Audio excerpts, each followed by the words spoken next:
Calling all instructional coaches, curriculum specialists, teachers on special assignment, or whatever they call you. I'm Matteo Souza. And I'm Katie Ritter.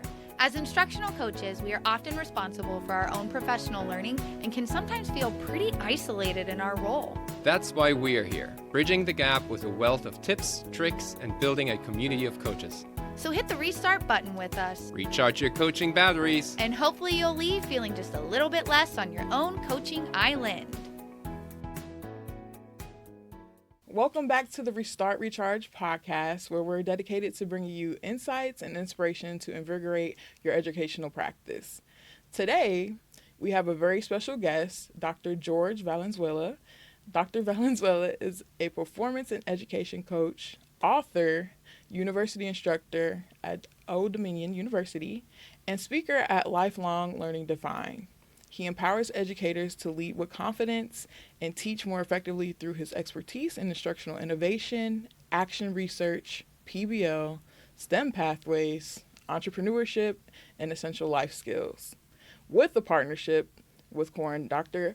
Valenzuela supports schools in strengthening core instruction through instructional innovation and project-based learning, really helping educators adopt those student-centered and impactful practices. As if that weren't enough, he's also a published researcher and the host of Lifelong Learning Defined podcast. Welcome, Jorge. We're thrilled to have you. How are you today? I appreciate that. Every time I hear that, I still can't believe Dr. Valenzuela, so it just makes me happy. I still have to pinch myself. And I graduate tomorrow, but by the time this episode airs, I would have already graduated officially, so thank you for acknowledging that. Congratulations to you. That is such a big accomplishment. I can't even imagine.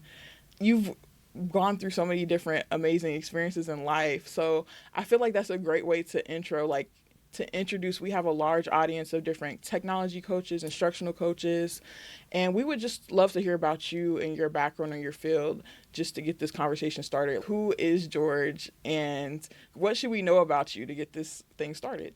Well, it's officially my 23rd year in education. I started out as a STEM and a computer science teacher. My undergrad was in computer science. I later got into administration and supervision. I got my master's in that. Then I got into a leadership role at Richmond City Public Schools in Virginia. We had 50 schools, and I was responsible for all of the STEM classes, all the engineering classes. And in that role is where I had my first opportunity of coaching adults.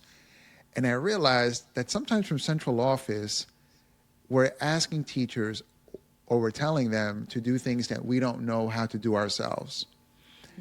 I remember even back then, I had no interest in being a transactional leader. A transactional leader is the type of person who says, here's the curriculum, here's the technology, here's the book, now figure it out. I wanted to be a transformational leader, someone who had the knowledge and the skill sets to be able to help leaders lead teachers, because instructionally, we have to model the things that they don't know how to do, that we're asking them to do, and then for teachers, so they can now work for kids. So now that they can model for young people. So I joined an organization called the Buck Institute for Education. Now they're known as PBL Works. And at the time, they were the world leader in workshops or professional development in the pedagogy of project-based learning. I joined them in 2014, and I did that for a few years. What I didn't know was they were going to send me around the country. I got to see education in other contexts that I previously hadn't seen. For example, I was inner city, but I got to see education in rural places, in affluent places, in big cities, small cities, all races, any context that you can imagine in the United States.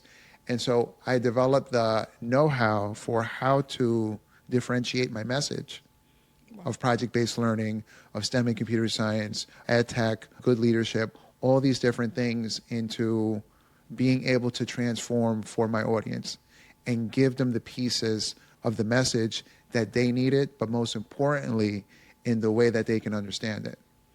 Because I think that as a teacher, our job is to translate the very complex in ways that people can understand it. I'm interested to know when you go into these spaces to speak, because we know you do these large keynotes, what's your main thing that you try to attach to your message when you're trying to reach covering all those bases? It really depends on the audience. I have a few canned messages that are already done, but depending on the audience, it's tailored, or I add certain things or I remove certain things. One of the things I do for any site I'm going to work with, I always ask the admin, what are 3 outcomes that you want for your audience? And what are some of the things that you think or that you know are holding them back? So to answer your question, in the past, I would be nervous and I would want them to like what I'm doing. As I've evolved in my work and as a speaker, because see, as an education consultant, you're a speaker and a coach. That's true. Yeah. But you're also an entrepreneur. As I've gotten into this role, I've understood that when someone is inviting you to speak somewhere, like right now, you've invited me. Yeah. My job is to pour into the audience. Yes. I come here to give, not to take. Yeah. So I put myself in the mindset, whoever's out there, whether it's young people, administrators, it's teachers, I'm here to give, I'm here to pour into them. And then when I'm done with that, I turn that off. I love that so much. I feel like that's how I dive into purpose too. It's like, how can I pour into somebody else?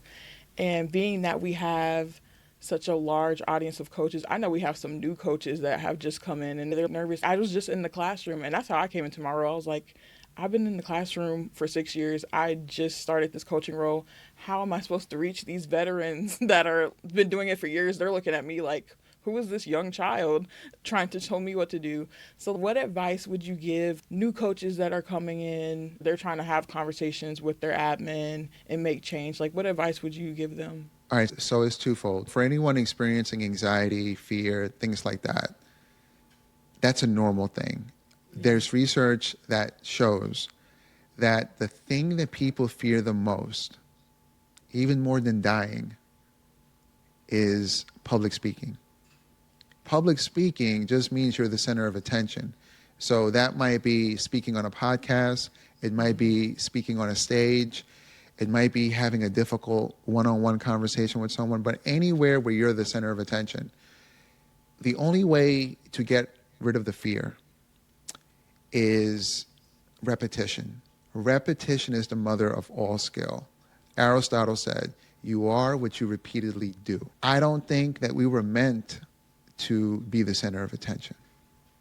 I don't think we were meant to be that, because if we were meant to be that, then it would be natural and there wouldn't be so much fear and anxiety that's associated with it.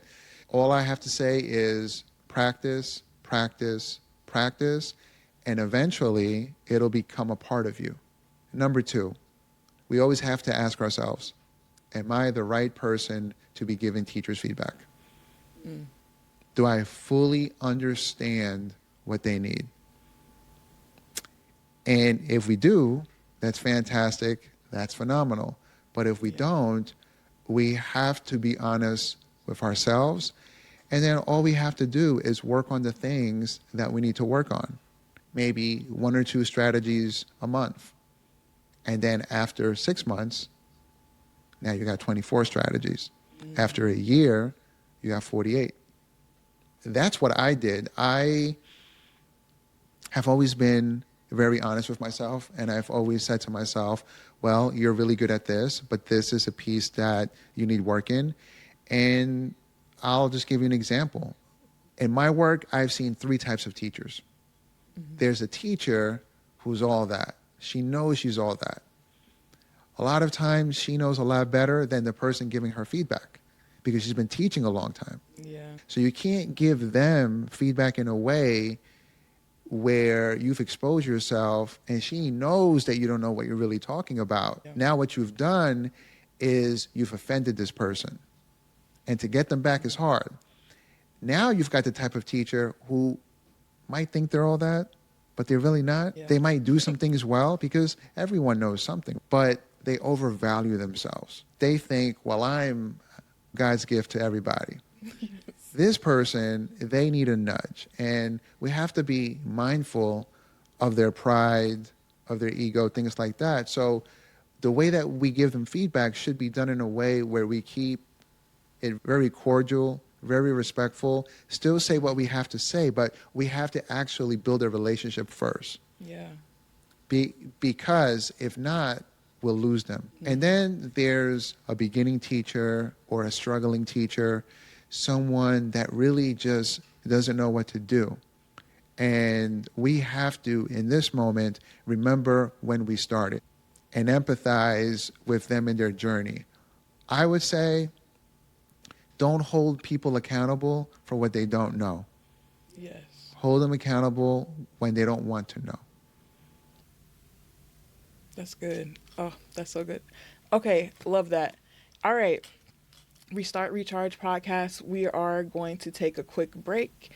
Stay tuned for the next part of this episode. Coaches, feeling stuck, seeing potential, but struggling to ignite change? You are not alone. What if there was a structured path, a proven framework for impactful, sustainable change? We are introducing the Core of Coaching framework. It's a practical tool to help you build relationships, achieve sustainable change in teacher practice, drive organizational shifts, and achieve those lasting results that you are dying to see. This framework isn't theory. It's grounded in experience, collaboration, and research.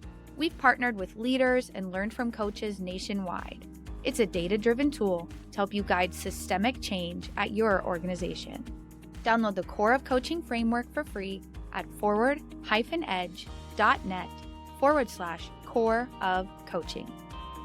Welcome back to the Restart Recharge podcast. We are here today with Jorge Valenzuela, and we've already had an amazing conversation so far. How do you feel, Jorge? Because I feel like we've already dug into some good stuff. Celine, I think that for someone that is trying their hand at being a podcast host, you're doing a fantastic job. Phenomenal. I'm enjoying myself being in space with you, and I like what you're asking me. I have to deep dive into this because this is one of the things that was brought up. Someone was like, we want to interview and talk with this guy. And I was like, wait, he has a publication out. This is crazy. You do so much. We would love for you to talk, in addition to your brand, about your recent publication, Instructional Innovation Plus, and hear more about it. What drove you to start writing this publication? Who's your target audience? How can people get access to it? All the fun stuff. Yeah. Instructional Innovation Plus is a book that I wrote recently that will be published by it'll be available for sale by the time this episode airs. Perfect. And it's work that I've been steeped in since 2007. In 2007, I was at central office in Richmond City Public Schools. We had 50 schools. And even though I was responsible for STEM and computer science in my district, that was my content area. That's what they wanted me to supervise and wanted me to support. Our superintendent and our director of curriculum and instruction, they were bent on making sure that every quarter, every instructional specialist, anyone who had the title or had the license to supervise instruction in any way, she made sure that every quarter, 3 times a year basically, not on the last quarter because it was the end of the year, but we would every quarter visit each of the 50 schools and observe all of the teachers as a team. We partnered central office admin with building admin, principals and APs, and we would go into all the classrooms. We would learn our teachers and our students. And we did something called instructional rounds using learning walks. They didn't call it that back then, but that's what it is. And we would have these big data debriefs after the walkthroughs, after the learning walks. And we would all discuss what we saw. We look for themes in the data. We would identify solutions for these problems of practice. For example, one solution might be boosting student engagement. Another might be improving reading scores, whatever, improving morale. So now we developed our professional development, and we brought in other speakers and other coaches that would do the PD as interventions for the solutions we were looking for. So that type of action research was the way that I learned how to improve instruction. It wasn't perfect.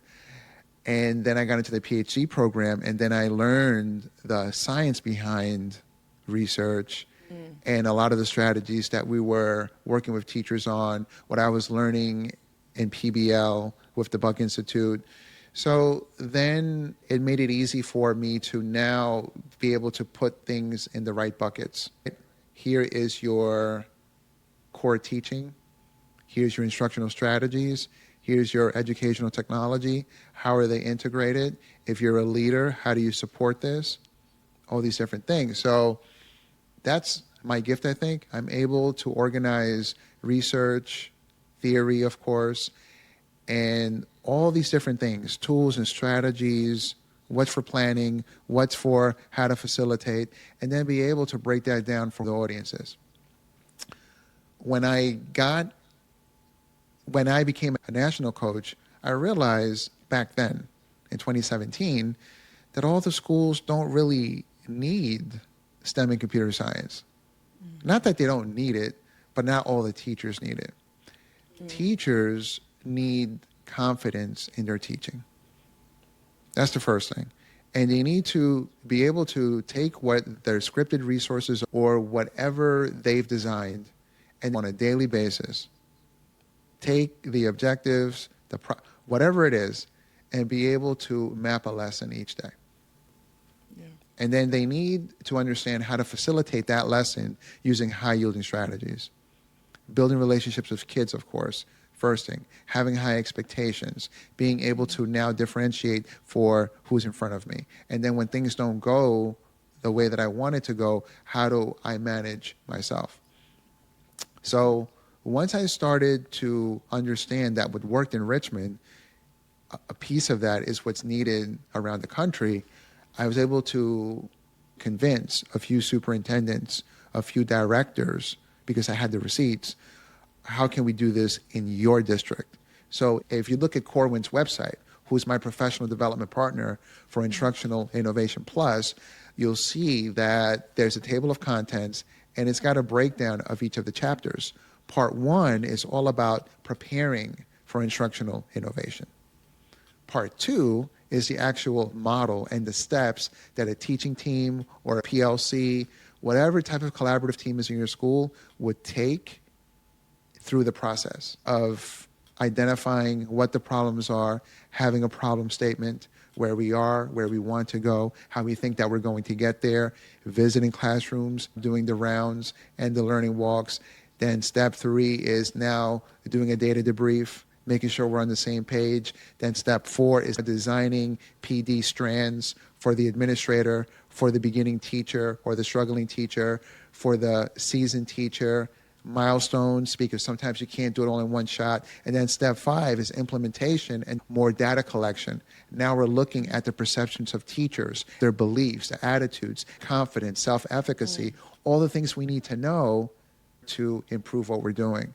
It's an iterative process that happens forever, because instructional innovation should be going on forever in schools, because it's really, when you do it through action research, the way that I've identified in my book, then what happens is you always know what your teachers and the kids need.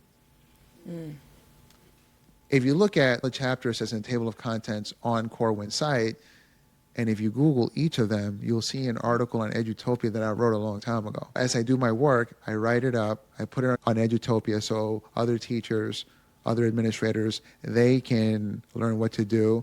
And then as I do my workshops, here's an artifact that you can refer back to. So I decided a couple of years ago, well, let's make a book. And because I believe my job is to explain the process, but not share other people's stories. I've invited 4 different superintendents, principals, and directors to share little snippets at the end of each chapter, how we implemented what I'm talking about. I So love that. what the goal is to build the teams around the country, but also to make newer editions of the work with other authors and other people that believe in it and like it. That's amazing.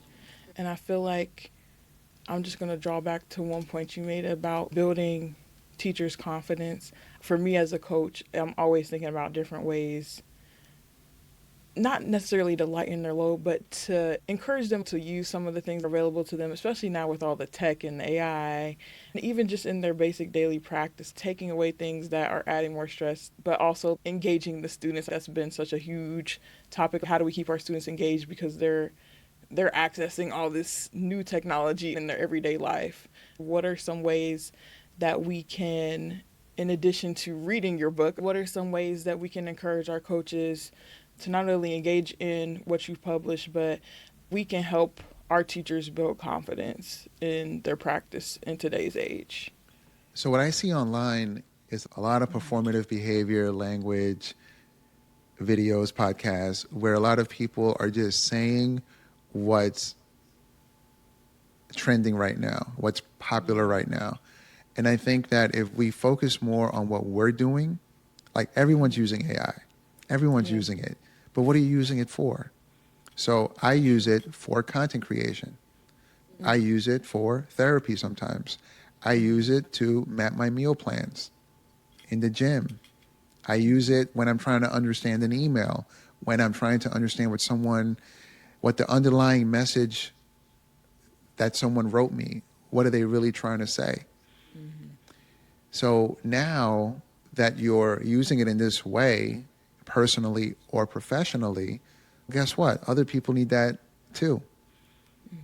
So find a way to explain that to them to fulfill their need. You see, start with the need and then the tool. If you have a teacher and they're having a lot of trouble maybe grouping kids, maybe differentiating, just have them take a picture of the classroom, what's going on, upload that into ChatGPT and say, hey, this is my space. These are the type of children I have. These are the needs. I don't even know what to do. Yeah. Help me. Put it in steps. Make sure it's research informed. Like I told ChatGPT like this. So I've got the paid version. It's only $20. Oh. But I go to personalization. And all right, so you hit customize ChatGPT. And I basically, it says here, what traits should ChatGPT have? I wrote pragmatic, backed by science, straightforward, no BS, match my tone, tell it like it is, no sugarcoating, no pseudo questions, full sentences, real clarity, sound smart, grounded, direct, like you're actually helping, not babysitting. Wow. So in your pocket, you have an assistant. And young people, everyone's using it. Yes. Basically, everyone that I know, I'd say, is to now show people how you're using it, but just make sure that it aligns with what the work is calling for. The teachers are all freaking out about, I won't say everyone's freaking out. There's pockets. There's teachers that are like, oh, I'm using it for this, this, and this. I'm having my students try it. And then there's the veterans. I'm not having my students touch any computer at all. And people were like that when STEM came out. Yes. When CS for All started, they were like that when email started. The thing is that with AI, I don't think any of those things at the time impacted everyone. I think this now impacts everyone. I know in the tech field, we're talking about high-tech jobs. I know about this because I have friends that work in IT. My wife is an HR director for one of the top 4 consulting firms in tech all around the country. they're having Google and all these companies are having record profits, but they're downsizing. Why is that? The AI. They need a few people that understand how to use AI. People that don't understand it, I don't see how they'll survive moving forward. And the wonderful thing is that with AI and social media, you can brand yourself, you can create content. That's where everything is going. If people are going to hire someone, they're going to hire someone whose expertise and work is visible. Yeah. I'd say level up. Even our coaches, we have to figure out ways to get our teachers involved, or at least give them the basis. I feel like that's what we've been practicing. Like, what are some ways to even get them to be knowledgeable and be literate in the world of AI so that they can understand students that are using it, because they're going to use it anyway, and ways to navigate the classroom with this being present. So aside from just AI, if we're looking ahead, are there any emerging trends and technologies or classroom curriculum that you think will make an impact in instructional innovation? Or do you see anything that coaches should be aware of that they should start leaning towards or doing less of as we're shifting gears in the world today? Artificial intelligence can do a lot of things. Some people say it can do everything, but it's not going to give you teaching confidence. It's not going to make you a confident coach. That it has to be earned. And it has to be maintained because it can be lost also. So what I'll say is this. If we're expecting teachers to teach with technology, their content area, standards, competencies, then professional development should be, so if we're expecting teachers to teach with technology, AI integration, still teach their content, if we're expecting them to teach using instructional strategies, then professional development must be facilitated using instructional strategies so that it's modeled how to deliver the information, how to integrate the tool. So now they practice, they reflect on it. Now they can go back and actually implement that with kids. I'd say always focus on your pedagogy, on your good teaching practice. Start with a few strategies. Eventually, you can graduate to project-based learning. Project-based learning is an instructional approach. It's a teaching methodology. Most importantly, it's a research-informed way to teach. It uses an amalgam of strategies from behavioral and cognitive learning theories. It's constructivist teaching, where learning happens along the way. It's a continuum. It happens in steps. Knowledge construction is built upon. And teachers can learn how to do this, but their coaches have to be able to show them how to do that as well. So I'd say start there, because once you understand your pedagogy and your core practices, and then you start adding innovation. Project-based learning is an innovative teaching strategy. Artificial intelligence is also innovative. Computational thinking, things that we didn't know how to do. Now we're adding to our core foundation. The house is strong. Then whatever happens, it happens because we have fluency in the basics, in the foundation. Michael Jordan, Kobe Bryant, these guys used to spend 90 minutes a day just working on their joints and on their ankles and on their wrists and stuff like that. Just making sure that those things are strong, because your foundation has to be strong. I love the Kobe reference. It just brought me back to my teaching days. I used to always show them a motivational video that highlighted Kobe's practice and him waking up hours before the team actually practices and practicing. Yeah. And that's what happens when you go hard like that. So I do 90-minute intervals 3 to 4 times a day. And I got that from Michael Jordan. There's a book called Relentless, Going from Good to Great to Unstoppable. And I don't really believe I'm there yet, but by doing that throughout the years, I've surpassed my 10,000 hours, number one. But number two, it creates distance between you and other people. Yeah. And so I actually saw the video of Kobe saying that, And it affirmed what I had been learning and what I had been doing.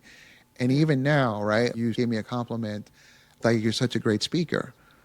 Well, if you notice, I made mistakes. I got stuck, right? I might be better than the average person because I've practiced, but off the cuff, I'm not always great, right? I'm still learning.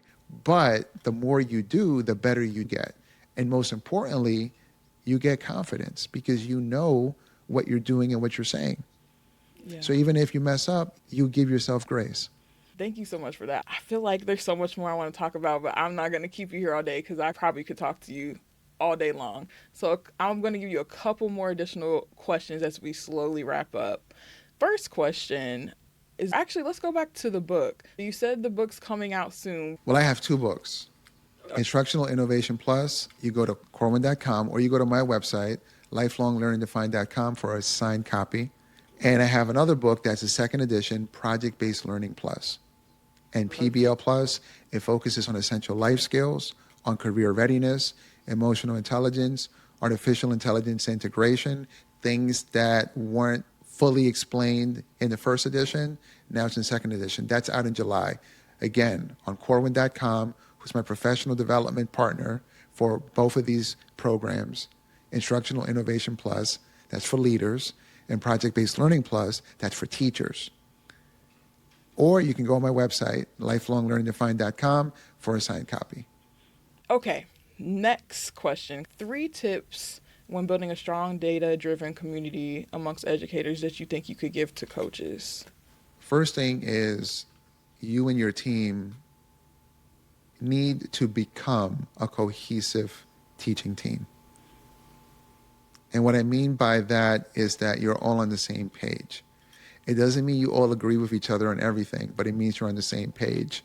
A strategy that I have in the book is called to make a set of norms and shared agreements. Sit down and learn from each other how you want to work together. Anyone who's been in a long-term relationship and it's been successful, they already know that there was a lot of difficult conversations that needed to happen first, behind the scenes, before they were really on the same page. And they had to make agreements about who's going to do what. So the same thing goes on a teaching team, on a collaborative team, on a PLC. You have to listen with empathy to understand and work together and become a team first. The second thing I would say is to understand who they're serving and how to provide them 2 things: the right strategies for their specific audience, but also timely feedback. Timely feedback is mentioned in Visible Learning, John Hattie's work, which I'm a big fan of, as a way to help people improve. People need timely feedback, and it's got to be kind, specific, and helpful.